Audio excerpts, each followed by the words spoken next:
Bet horse racing on DRF Bets. We'll match your first deposit of $200. Get free expert picks and past performances, plus weekly cash back. All from Daily Racing Form, the most trusted name in horse racing. Hi everybody, Dan Illman, Mike Beer at beautiful Pimlico, getting set for this week's Preakness Stakes. So we're going to take a look at the first leg of a pick 4 on Friday. Race number 10 is the grade 3 Miss Preakness, going 3/4 of a mile. These are 3-year-old fillies.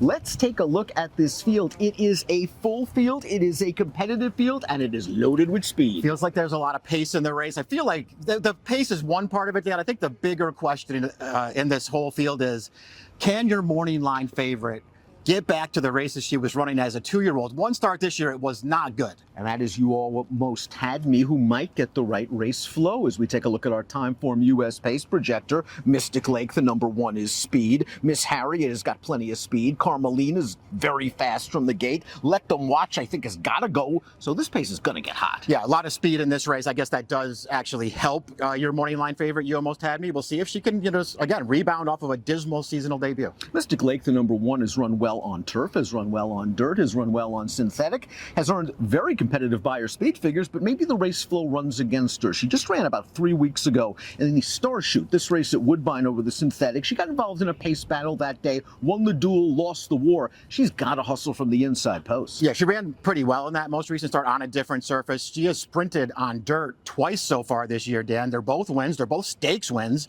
They're both earned her competitive speed figures as well. She's under the gun from the rack. The number 2 is Value Area, a very consistent filly trained by Todd Pletcher. She has hit the board in all 8 of her starts, including this victory in a first-level allowance at Aqueduct, going 7/8 of a mile. And what's key about this race, Mike, is it came on a wet track, and both of her lifetime wins came on wet tracks. And as we're filming this on Wednesday afternoon, we're expecting a wet track on Saturday. Something to take into consideration at least. This filly's a little slow on paper on the way in, Dan. I do, however, believe that she's in the best form of her career right now. It seems like she's getting better with every start, and she's effective without the lead. You Almost Had Me is the number 3, and as Mike mentioned, if she can get back to some of her races at 2, she is simply the horse to beat. She earned 89 and 86 buyers in 2 consecutive starts as a 2-year-old. It was very impressive, rallying up the inside to win the Fern Creek at Churchill Downs. Now, we were expecting big things out of her at Keeneland.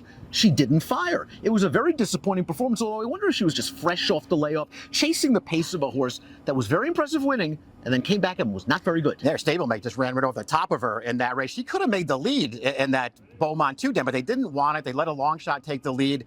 She just, to me, never looked like she was going to win, and it was empty in the stretch. Very disappointing, but you've already pointed out her 2-year-old form, excellent. And when she won that Fern Creek, she beat a good horse that day. And I have a feeling, second off the layoff, she'll be more settled and come with a run, and that scenario could work very well. Let's take a look at Launch's most recent start. This horse has hit the board in all 4 starts since shipping over from overseas, 3 wins.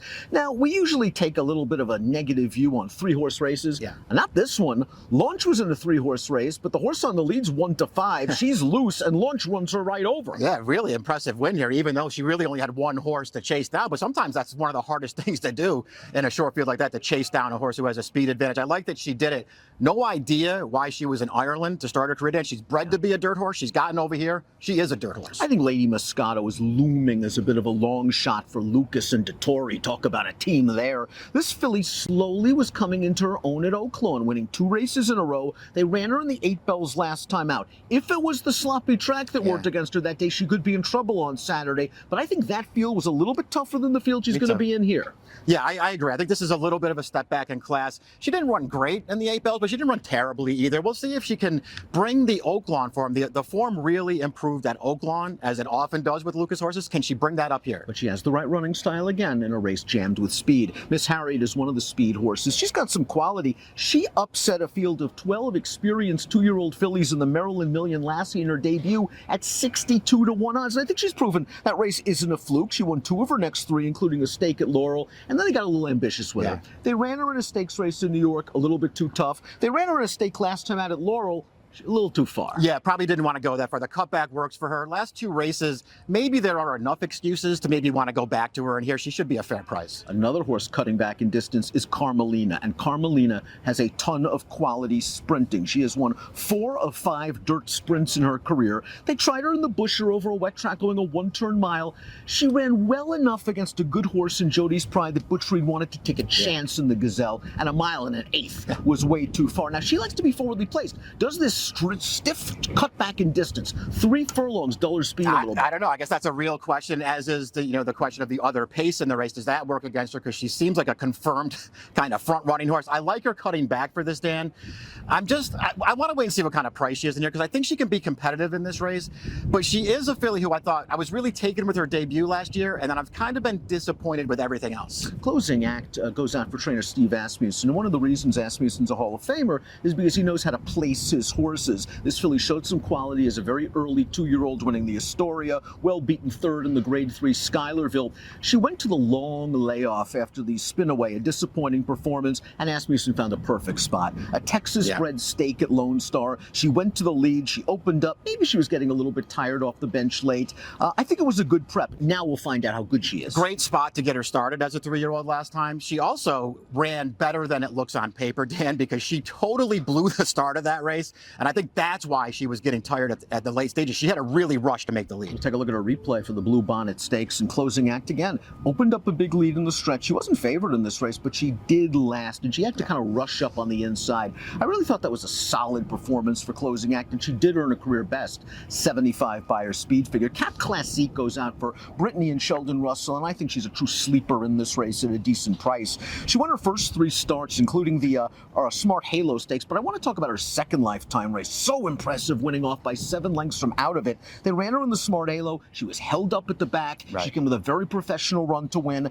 In the Gin Talking, her final start as a 2-year-old, she had to go on a hard chase against Carmelina. She played Carmelina's game. This time, other horses do the dirty work for her. Exactly. Different tactics this time could lead to a big jump forward. It feels like she does have to improve here, Dan, but like you, I really liked her first 2 starts, and I kind of want to be a little lenient for the most recent one. Discreet Ops is 2 for 2 in her career, and she is going to be a price in this race, despite the fact that she seems to be improving and has been very visually impressive. Why? You've got some local connections taking on the big national names. Discreet Ops was 20-1 in her debut. She didn't run like a 20-1 shot. Super impressive. And then off a significant layoff last time out, she was traveling real sweetly to the half-mile pole, and then she had to work in the stretch. And I think that was a very good prep. Yeah, I agree with you. I think she ran maybe even better than it looks in her most recent start. 5.5. I feels like maybe just running back at that distance, her trainer felt like maybe she needed her race off the left. Still liked the way she won. Her buyer jumped forward. She was really impressive in her early start last year.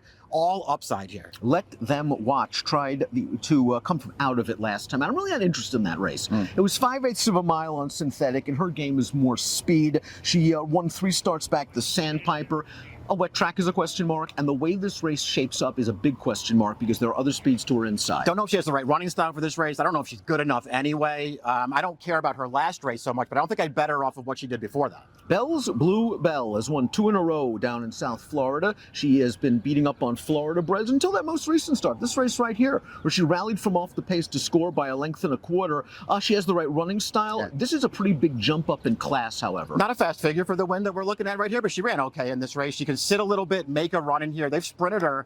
Maybe the track won't be fast, Dan, but it's 4 sprints on fast dirt for her, 2 wins in 2 seconds. Her 2 wet track races aren't good. This race kicks off a Friday, pick 4, and it is wide open. I think you can go several different ways. You're going with Discreet Ops. I like the pick. She'll be a price. I'm using her in the pick. Very interested in this horse in this race. I do think she could be a fair price in this race. It's kind of all about the number 3. You almost had me. We'll see if she can rebound. I put her second in here. If she runs a good way, she probably wins. I want to try to beat her with Discreet Ops. I might try to fade her just a little bit, figuring that she's going to take a lot of money, and that last race just wasn't very good at all. I want to spread in here. Might landed on Mystic Lake because of her consistency and her versatility. She runs on any surface, but boy, she might have to overcome a rough pace scenario from the rail draw. I'll go Mystic Lake. Mike's going to go with Discreet Ops. It's the Miss Preakness, a wide open first leg of a pick 4 on Friday at beautiful Pimlico. Best of luck.